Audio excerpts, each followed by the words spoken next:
scratch his head? You should. Don't just. Right there.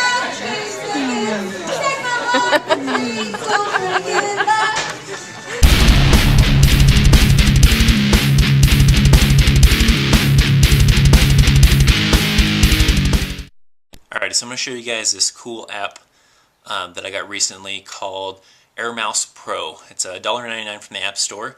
This app basically just kind of allows you to do the same functions that you can with your keyboard or your mouse on your laptop or computer by using the iPhone and using this app, AirMouse Pro. So let's check it out a little bit. Okay, so once you've bought the app and everything, in the description from the App Store, it has a link to go to download a small program that runs on your computer or your laptop, whatever you're going to be using this with, to be able to recognize the iMouse from your iPhone. Once you have that installed on your laptop and that installed onto your phone, then you're ready to set it up. You basically just kind of go into it, and it's going to attempt at first just to kind of find it on its own through the wireless network. You got to make sure you're connected through a wireless network on both your phone and the laptop, and it has to be the same wireless network as well. But once it gets connected, then you'll be able to start using it. Me personally, I had a lot of hard times getting it set up and everything, but one easy way to do it is do it through your IP address. If you're having a hard time getting it to find your location for your laptop or your computer, try doing the IP address. You just kind of go down to the taskbar down below here. There'll be a AirMouse logo. You bring it up, it'll show you what your IP address is, and then in here you come up here to the settings up here at the top corner, and you can just enter manually in here to get it to enter into there to find it. But so you have the keyboard. You can use the keyboard to type in your website you want to go to, maybe a Google search, whatever. You use the pad to scroll around and everything too.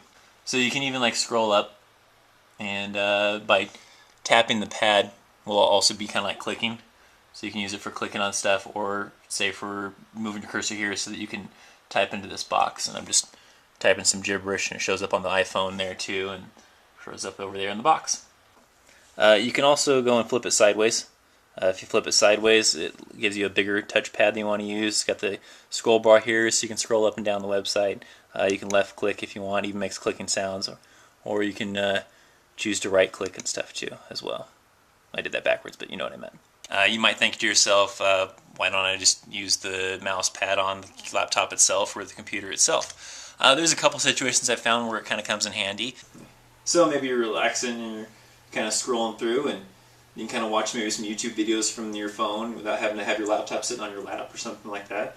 There's one scenario. Another good scenario would possibly be maybe you're doing a presentation or something like that, and you have your laptop or the computer hooked up to a large monitor, or even just in the office, and you're doing a PowerPoint presentation or some other kind of presentation, and without having to directly sit next to the computer, you can actually be from a distance and use your iPhone to control the laptop. So kind of a cool app.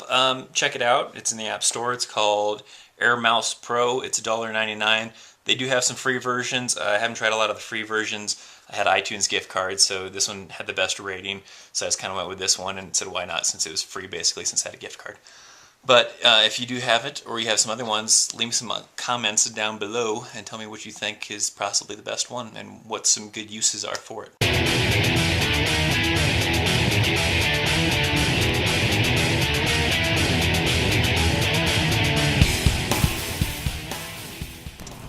Alright, so if some of you out there are confused about this whole show Chaos, let me explain it to you. Basically, the show Chaos picks up where Soldier to Civilian left off at. I'm still technically right now still in the military, I'm still getting paid, but I don't report to work anymore. I'm basically using up the last of my vacation. But this show just basically is going to feature stuff in my everyday life, as well as reviews, funny stuff I come across, and whatever else I feel like throwing in there that just kind of mix up the chaos. And it's not a scheduled thing, it's not going to be every day, otherwise it wouldn't be chaos. So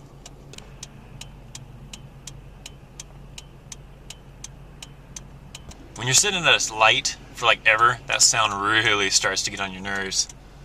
They should replace it with something cool. I should like rig it up in my car to replace music instead. But then I guess I wouldn't tell the difference between my music listening to in the car and then that. So maybe that wouldn't be a good idea. Something a little more soothing. Some people need it real loud though. Those guys like driving down the road and like don't realize it until like 5 miles down the road that their blinker's still on when they've been going straight for the last 5 miles. Those guys need it loud though.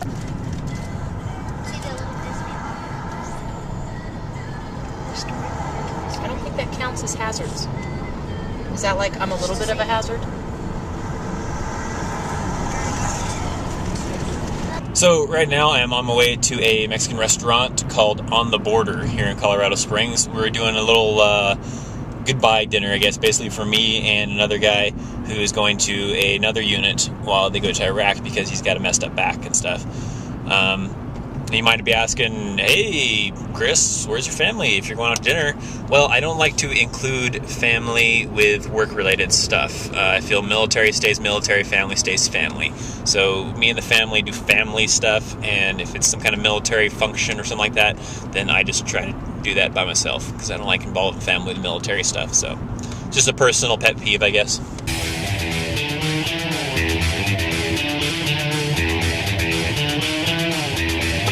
Mike, how's the going away dinner? It's good. How's your going away dinner? It's pretty good. Have you drinking anything strong? I didn't drink anything. Nobody's drinking. Don't shake. I got this is what Mike is seeing right now. I've had a margarita. It's empty, and I've had a Southern Comfort. Yeah, shot, and I'm about to have another one of those. Thanks. Sorry, I'm back. And this guy over here has got my mail. Yeah, blur out his face. He's gonna be a future president. Hi, I like to park in the street because I don't feel like trying to find a parking space.